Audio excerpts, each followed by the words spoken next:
Hoje vamos descobrir como vivia Amácio Mazzaropi, o caipira mais famoso do Brasil. Vamos acompanhar a trajetória do homem que partiu do interior de São Paulo sem um centavo no bolso, dominou o rádio, revolucionou o cinema nacional, construiu seu próprio estúdio, acumulou fazendas, carros importados e uma fortuna que ninguém esperava de alguém que vivia fingindo ser pobre na tela. Ao terminar de assistir a este vídeo, você vai entender por que Amácio Mazzaropi foi muito mais do que um personagem cômico. Foi um dos empresários mais inteligentes que o Brasil já produziu. Vamos começar. Amácio Mazzaropi nasceu em 9 de abril de 1912, no bairro do Brás, em São Paulo, filho de imigrantes italianos. Seu pai, um sapateiro chamado Vittorio Mazzaropi, e sua mãe, Maria, criaram os filhos com muita dificuldade no ambiente caótico e trabalhador do Brás dos anos 1910. Naquele tempo, o Brás era o bairro das fábricas e dos imigrantes, um lugar onde a pobreza e o trabalho duro conviviam lado a lado, onde as crianças cresciam sabendo que a vida não dava nada de graça. Amácio foi um desses meninos. Desde cedo precisou trabalhar para ajudar a família. Foi office boy, vendedor de jornal, ajudante em fábricas. Fez de tudo um pouco, o que era necessário fazer. Mas havia algo nele que não cabia naquelas ocupações simples. Havia um talento natural para imitar, para fazer graça, para arrancar risadas das pessoas ao redor. Nos bailes de fim de semana, nas festas de bairro, nas quermesses italianas do Brás e do Muca, Amácio já era o centro das atenções.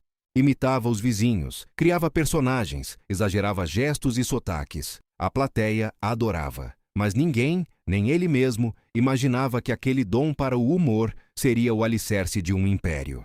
No final dos anos 1920 e início dos anos 1930, Amácio começou a se aventurar no circo e em pequenas companhias teatrais que percorriam o interior de São Paulo.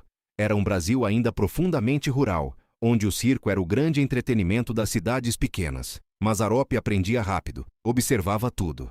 Absorvia os trejeitos dos caipiras do interior, aqueles homens de chapéu de palha, calça arriada e jeito manso de falar, que chegavam às feiras das cidades para vender suas criações e olhavam para o mundo urbano com uma mistura de ingenuidade e sabedoria.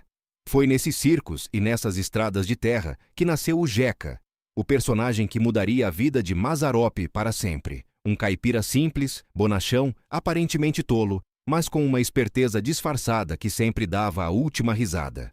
Em 1943, Mazzaropi conseguiu uma audição na Rádio Record de São Paulo, uma das emissoras mais importantes do país naquele período. O rádio era o grande veículo de comunicação da época, o equivalente ao que a televisão seria décadas depois. Mazzaropi levou o Jeca para o rádio e o resultado foi imediato e avassalador.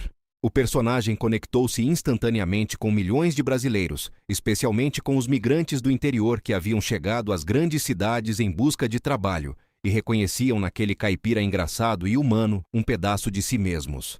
O sucesso na Rádio Record abriu portas. Em pouco tempo, Mazzaropi estava se apresentando também na Rádio Nacional do Rio de Janeiro, a mais famosa e poderosa emissora do Brasil. Sua popularidade extrapolou São Paulo e tomou conta do país inteiro.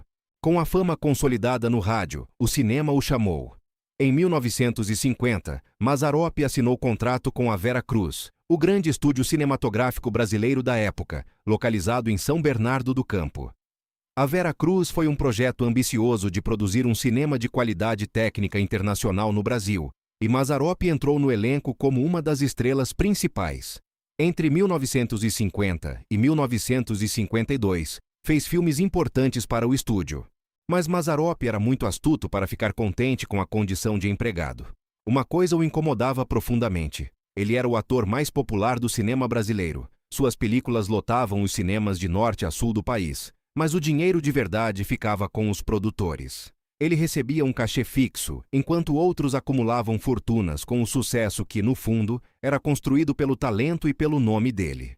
Naquele momento, Amácio Mazzaropi tomou a decisão mais importante da sua vida. Em 1958, fundou a Pan Filmes, sigla de produções Amácio Mazzaropi. Era sua própria produtora, completamente independente.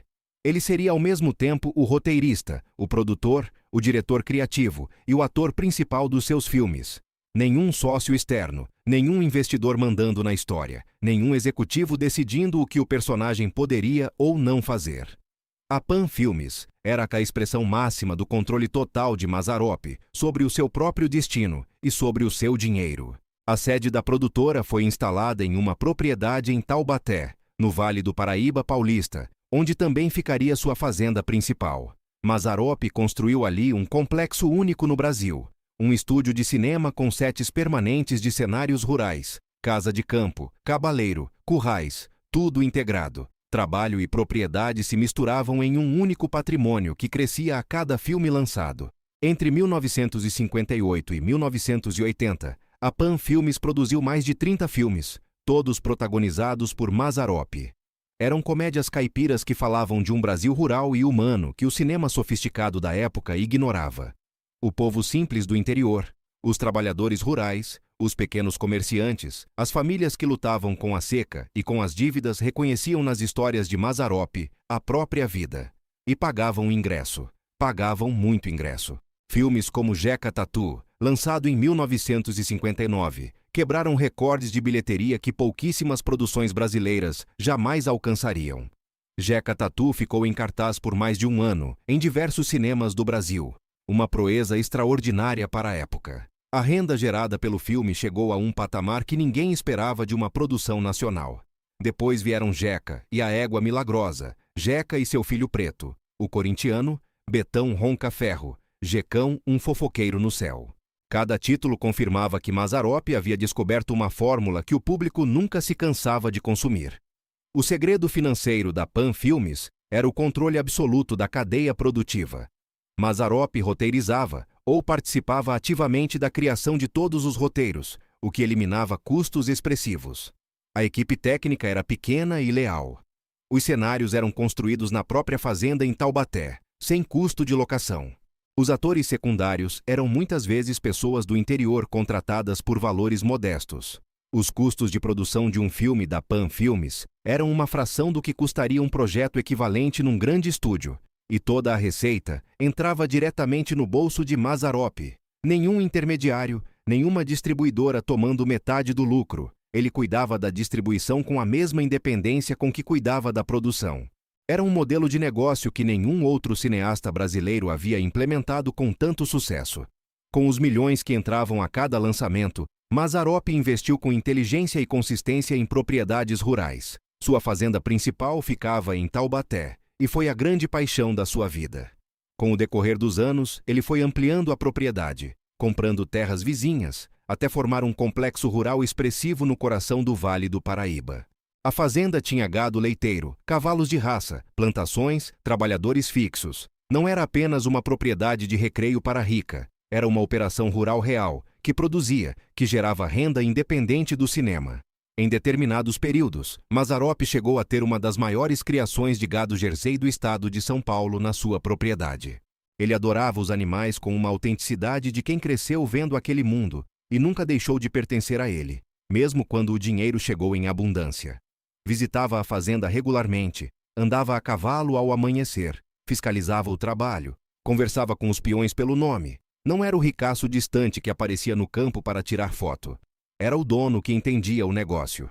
Além da fazenda principal, Mazzaropi adquiriu ao longo dos anos outras propriedades rurais menores no interior paulista. Cada uma funcionava como reserva de valor e como instrumento de geração de renda passiva.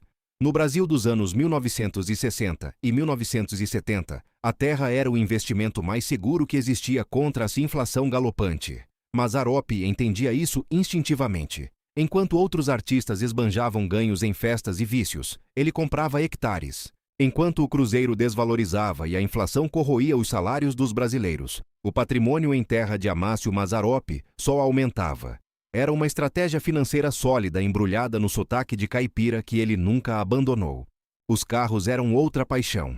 Mazzaropi gostava de automóveis bons e não tinha vergonha nenhuma de ostentar esse gosto. Nos anos 1950 e início dos 1960, circulava por São Paulo em um Chevrolet americano importado, branco, que chamava a atenção nas ruas ainda pouco saturadas de automóveis da capital paulistana.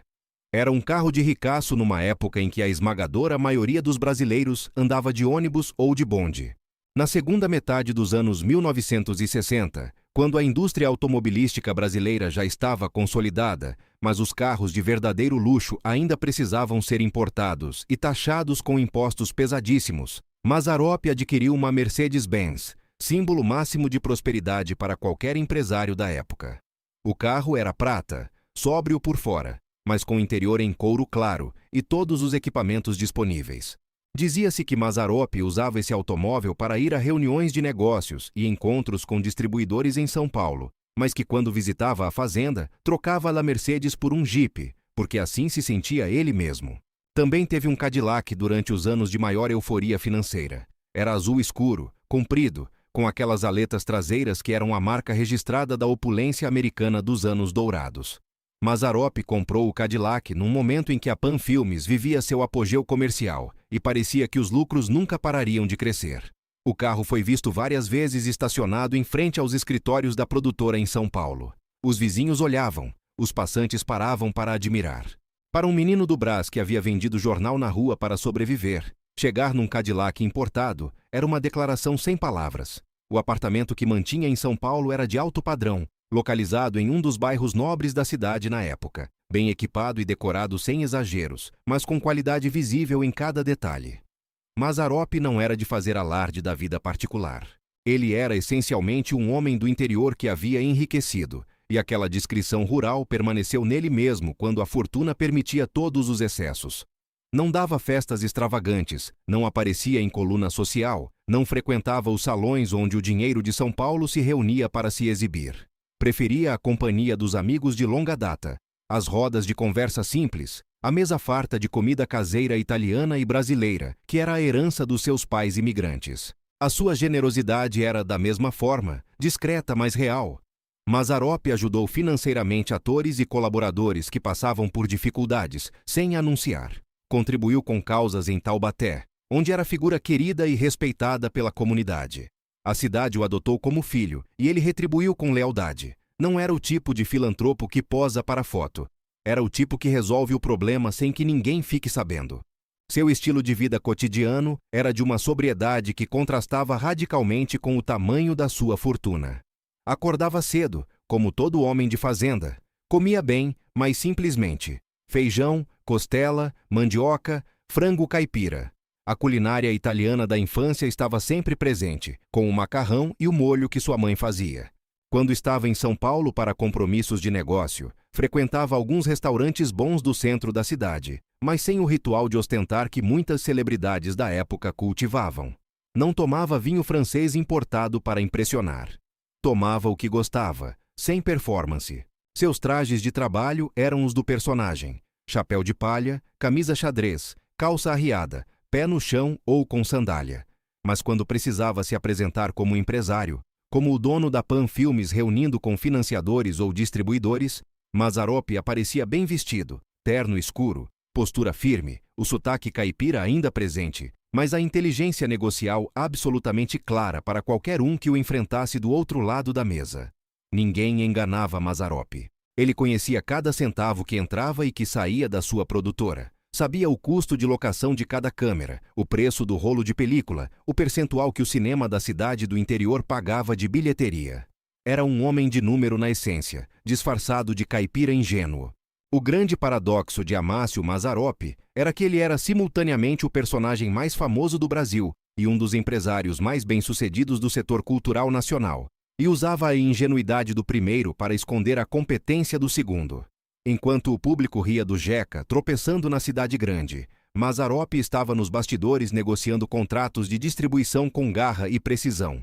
Era uma peça de teatro dentro da peça de teatro. O total da fortuna acumulada por Mazzaropi ao longo da carreira é difícil de calcular com exatidão, porque ele nunca se deu ao trabalho de aparecer em revistas para falar sobre dinheiro. Mas os números disponíveis impressionam. Só o filme Jeca Tatu, de 1959, teria gerado em bilheteria valores que hoje equivaleriam a dezenas de milhões de reais. Multiplicando isso por mais de 30 filmes ao longo de 22 anos de atividade na Pan Filmes, com custos de produção controlados e receita praticamente inteiramente retida pelo próprio Mazzaropi, o patrimônio acumulado era expressivo para qualquer padrão e simplesmente espetacular para alguém que havia começado do zero absoluto. As propriedades rurais, os automóveis de luxo importados, o apartamento em São Paulo, o complexo de estúdio e fazenda em Taubaté, os direitos sobre toda a obra cinematográfica da Pan Filmes, os rendimentos do rádio e de apresentações teatrais que continuaram em paralelo ao cinema por décadas. Tudo isso somado formava um patrimônio que pouquíssimos artistas brasileiros de qualquer época chegaram perto de construir e que Mazzaropi construiu sozinho, sem sócio, sem empresário mandando, sem gravadora levando fatia do lucro. Era um império, e era inteiramente dele. Amácio Mazzaropi morreu em 13 de junho de 1981, em São Paulo, aos 69 anos, de causas naturais. Sua morte foi lamentada em todo o Brasil. O povo que havia rido com o Jeca por décadas sentiu a perda com a intensidade de quem perde um amigo próximo, não uma celebridade distante, porque Mazzaropi nunca foi uma celebridade distante. Era um homem do povo que ficou rico sem fingir que havia nascido rico, que manteve o sotaque quando podia ter o perdido, que filmou a vida simples do interior quando podia ter tentado imitar o cinema europeu como outros tentaram. Ele foi fiel à sua origem de uma maneira que o capital nunca corrompeu. Seu legado é múltiplo. Como cineasta, deixou uma obra que documenta o Brasil rural do século XX, com uma autenticidade que nenhum sociólogo poderia capturar com igual eficiência. Como empresário, deixou o modelo da Pan Filmes como exemplo de independência criativa e financeira, que influenciou gerações posteriores de cineastas brasileiros. Como ator, criou o Jeca, um personagem que entrou no vocabulário cultural brasileiro de forma permanente. E como homem, deixou a história de alguém que entendeu que talento sem inteligência financeira é só metade do caminho, e que soube percorrer as duas metades com competência rara. O menino do Brás que vendia jornal na rua morreu dono de fazendas, de um estúdio de cinema, de uma frota de carros de luxo e de um catálogo cinematográfico que até hoje gera receita e respeito. Foi o maior caipira do Brasil e foi um dos maiores homens de negócio que o país já viu. Essas duas coisas, aparentemente contraditórias, eram na verdade a mesma coisa. Eram Amácio Mazzaropi inteiro. Se você chegou até aqui, obrigado por ter acompanhado essa história incrível. Conta nos comentários qual foi o detalhe da vida de Mazzaropi que mais te surpreendeu. E se você gosta de histórias sobre os grandes nomes da cultura brasileira, não deixa de ver nossos outros vídeos. Inscreva-se no canal, ative o sininho e até a próxima.